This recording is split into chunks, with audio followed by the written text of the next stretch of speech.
R অনন্ত শক্তিয়ে যুগে যুগে পৃথিবীত ধৰ্ম ও শান্তি ৰক্ষা কৰি আহিছে। বিশেষত দেৱৰো বাঞ্ছিত এই ভাৰত ভূমিত অধৰ্মৰ গতি ইমান প্ৰবল গতিত প্ৰবাহিত হৈছে যে বসুমতীও কম্পিতা হৈ পৰিছে। সেয়েহে প্ৰভু বসুমতীৰ মুক্তিৰ কাৰণে আপুনি এক নতুন ৰূপ ধাৰণ নকৰিলে বসুমতীয়ে পাপ সাগৰৰ পৰা উদ্ধাৰ নাপাব।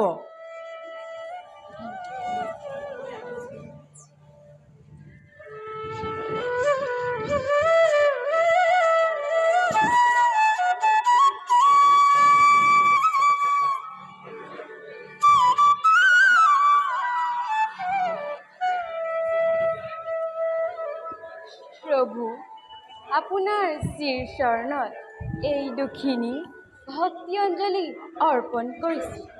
প্ৰভু দাসীয়ে এটি কথা অনুৰোধ কৰিব খোজো, দাসীৰ প্ৰতি সদয় হৈ অনুমতি দিয়ক। প্ৰভু কোৱা ধৰিত্ৰী, কি জনাব লগা আছে আমাকে দিছো অনুমতি। প্ৰভু পৃথিৱীৰ নৰসমাজে সত্য ধৰ্মক পাহৰি গৈ অধৰ্মক আশ্ৰয় লৈছে। পাপ অত্যাচাৰত সন্ত সাধুসকলেও পিছ দিব নোৱাৰা হৈছে। এই দুখিনীয়েও পাপৰ বোজা বহন কৰিব নোৱাৰি আপোনাৰ ওচৰত মুক্তি বাঞ্ছা কৰোঁ।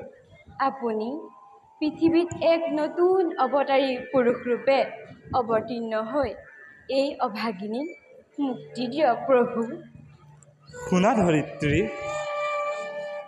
আমাৰ নাভি মণ্ডলৰ পৰা পাতাল খণ্ডলৈকে অনন্ত জ্যোতিৰে জ্যোতিষ্মান হৈ এক পূৰ্ণ অৱতাৰী পুৰুষ ৰূপ ধাৰণ কৰাটো সামান্য কথা নহয় ধৰিত্ৰী। প্ৰভু সেইটো সামান্য কথা।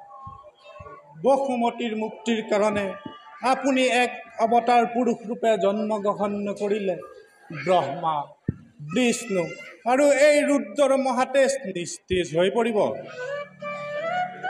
তেন্তে তেন্তে সেয়ে হওক ধৰিত্ৰী, তোমাৰ অচিৰেই মুক্তি হ'ব।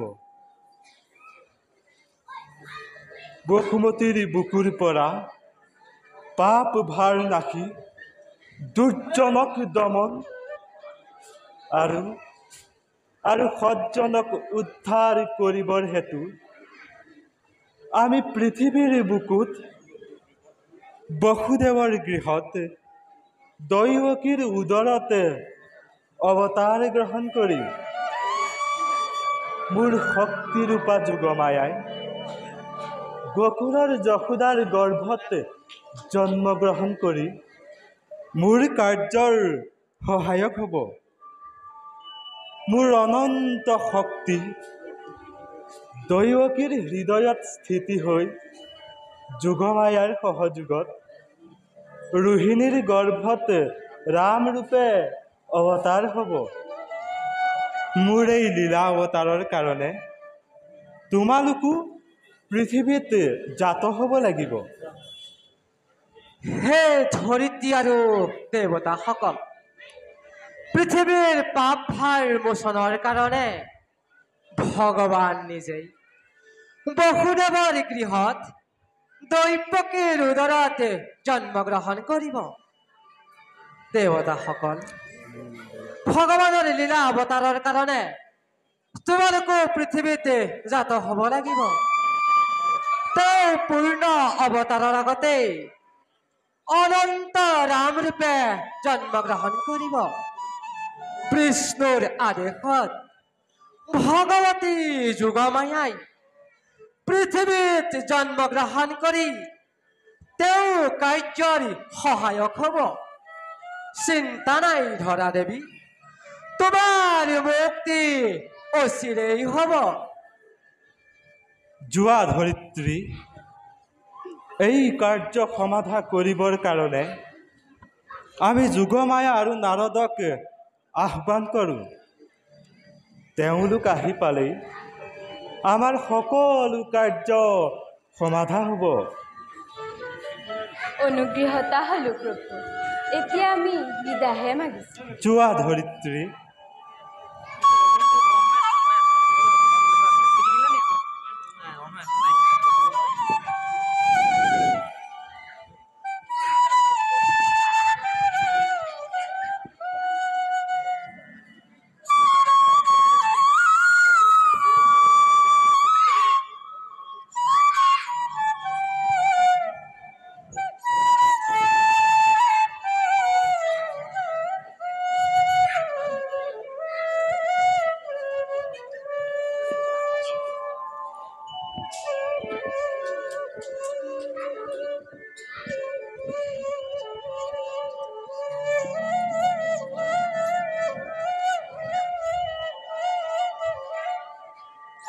প্ৰভু, দাসীৰ প্ৰণিপাত গ্ৰহণ কৰক।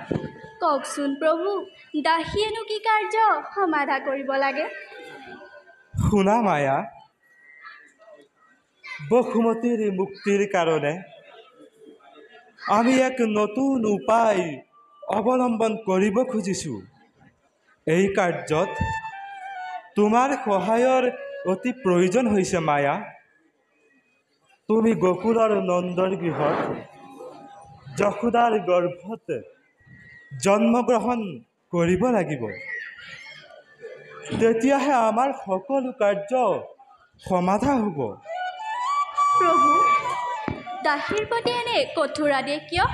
নৰ যোনিত জন্মগ্ৰহণ কৰিবলৈ দাসীয়েনো কি অপৰাধ কৰিলোঁ?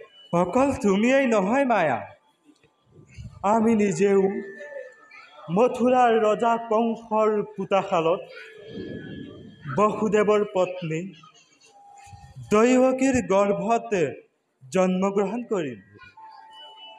যি সময়ত আমাৰ জন্ম হ'ব, ঠিক সেই সময়তে তোমাৰো গোকুলৰ নন্দৰ গৃহত যশোদাৰ গৰ্ভত জন্ম হ'ব লাগিব।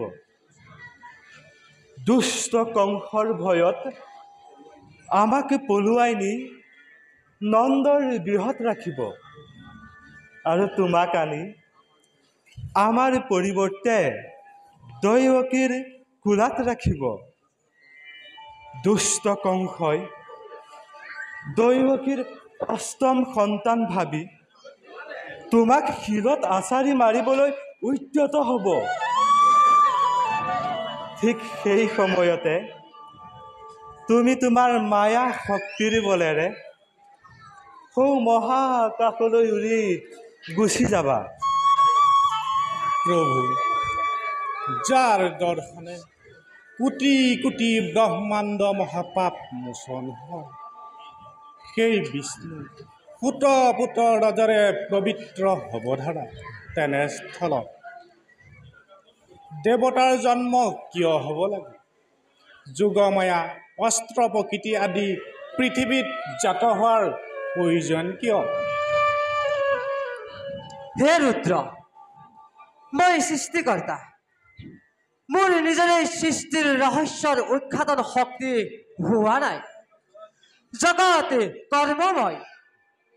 সেই কৰ্মময় জগত যাতে নিষ্কৰ্ম নহয়, তাৰ কাৰণে লীলাময়ৰ লীলা অৱতাৰৰ প্ৰয়োজন। পৰমেশ্বৰৰ যি অলৌকিক মহাজ্যোতি ৰূপ, তাক জানিবৰ কাৰোৰ সাধ্য নাই। সেয়ে দেৱতাসকলক নানান ৰূপ ধাৰণ কৰাই নিজেই নৰৰূপ ধাৰণ কৰি পুনৰ জগতক জাগৰিত কৰিব। এতিয়া সকলো বুজিলোঁ। তেন্তে প্ৰভু, আমি এতিয়া পৃথিৱীলৈ যাত্ৰা কৰোঁ। শুনা মায়া, কওক প্ৰভু। দুষ্ট কংসই প্ৰাণৰ ভয়ত দৈৱকীৰ সকলো সন্তান জন্ম হোৱাৰ লগে লগে মৃত্যুদণ্ড দিব। যি কালত দৈৱকীয়ে সপ্তম সন্তান গৰ্ভ ধাৰণ কৰিব, সেই সন্তান তুমি মায়া শক্তিৰ বলেৰে গকুলৰ ৰোহিণীৰ গৰ্ভত স্থাপন কৰিব লাগিব। এই কাৰ্য সমাধা হোৱাৰ পাছতহে তুমি যশোদাৰ গৰ্ভত স্থান ল'বা। ভাল প্ৰভু, আশীৰ্বাদ কৰিব যেন আপোনাৰ কাৰ্যত ব্ৰতী হৈ কাৰ্য সমাধা কৰিব পাৰোঁ।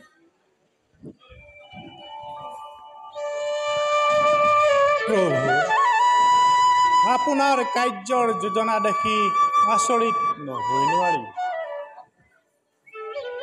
মধুৰ মোৰো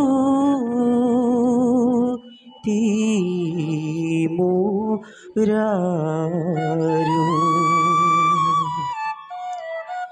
মধুৰ মোৰো তিমোৰাৰো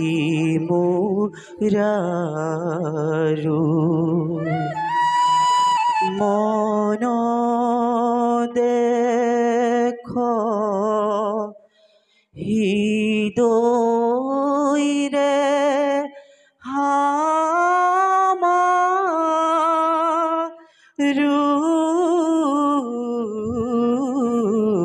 প্ৰভু, আকাশ মাৰ্গত নাৰদৰ বিনাধ্বনিও কণ্ঠস্বৰ শুনা গৈছে।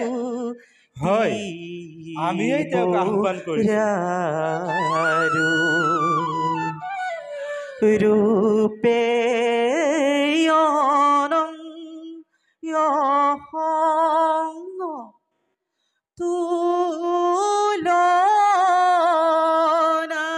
তুলনাতনু কতি সৰু জাৰ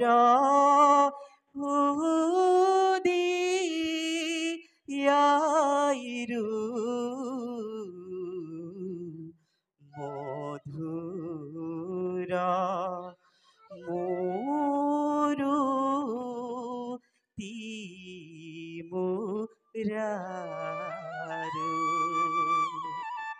নাৰায়ণ নাৰায়ণ নাৰায়ণ।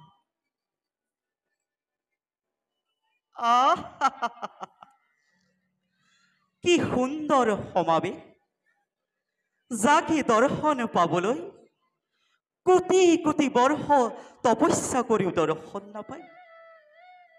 সেই পৰমেশ্বৰ সৃষ্টিকৰ্তা আৰু ৰুদ্ৰ তিৰুমূৰ্তি ৰূপ একেলগে দৰ্শন পাই এই নাৰদৰ জীৱনে সাৰ্থক। বোধ কৰো সৃষ্টিৰ নতুন কিবা ৰহস্যত নিমগ্ন।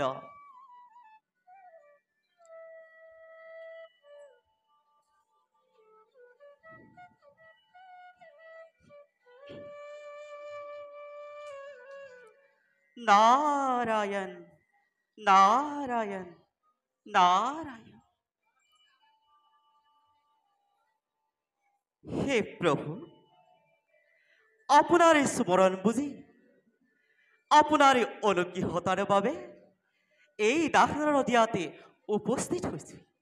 অৰ্থাৎ এই নাৰদৰ প্ৰতি আহ্বান হোৱাত আমি কিন্তু আচৰিত হৈছোঁ।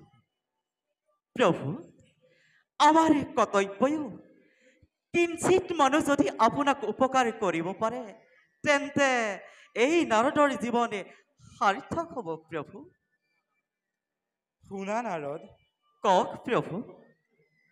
বসুমতীৰ মুক্তিৰ কাৰণে আমি এক নতুন অভিনৱ উপায় অৱলম্বন কৰিব খুজিছোঁ। এই কাৰ্যত তোমাৰ সহায়ৰ অতি প্ৰয়োজন হ'ব নাৰদ। নাৰায়ণ নাৰায়ণ। বসুমতীৰ মুক্তিৰ কাৰণে আমি মথুৰাৰ ৰজা কংসৰ কাৰাগাৰত বসুদেৱ দৈৱকীৰ পুত্ৰৰূপে জন্মগ্ৰহণ কৰিম। যি সময়ত আমাৰ জন্ম হ'ব ঠিক সেই সময়তে গকুলৰ যশোদাৰ গৰ্ভত যোগমায়াৰ জন্ম হ'ব। দুষ্ট কংসৰ ভয়ত আমাক পলুৱাই নি গকুলত ৰাখিব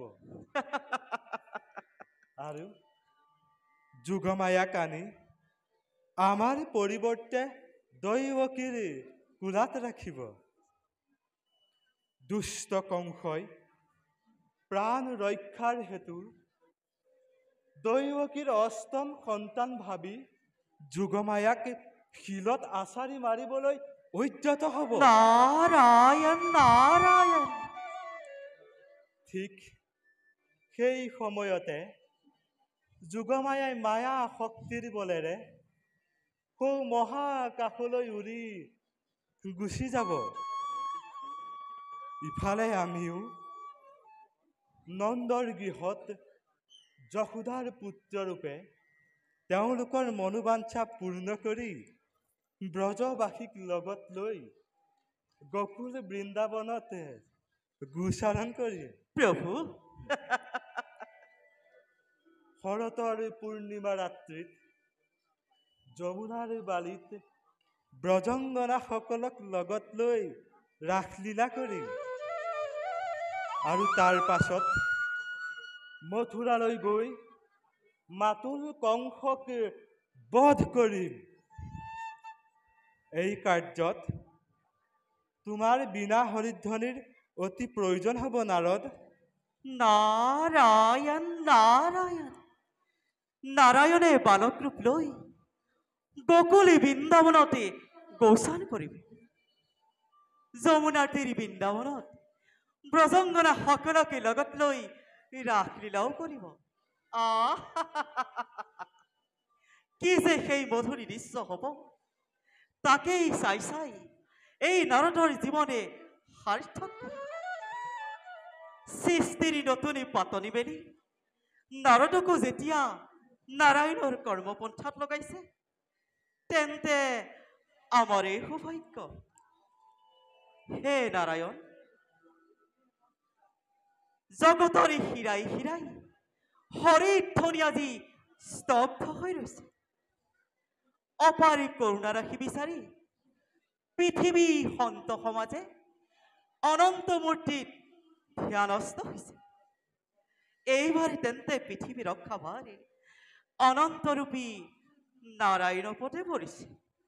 প্ৰভু, দাস নাৰদে এতিয়া বিদায়হে মাগিল। যোৱা নাৰদ।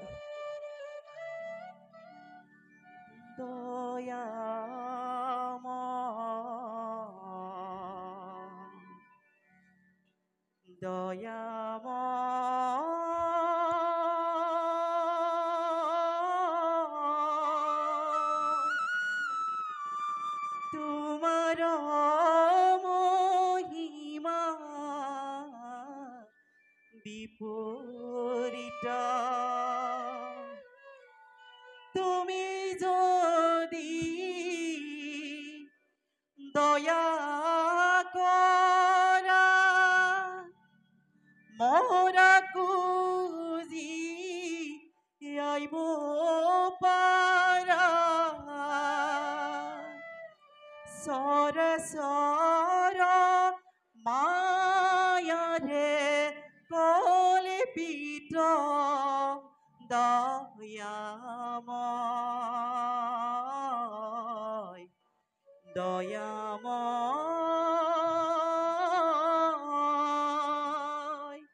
তোমার মহিমা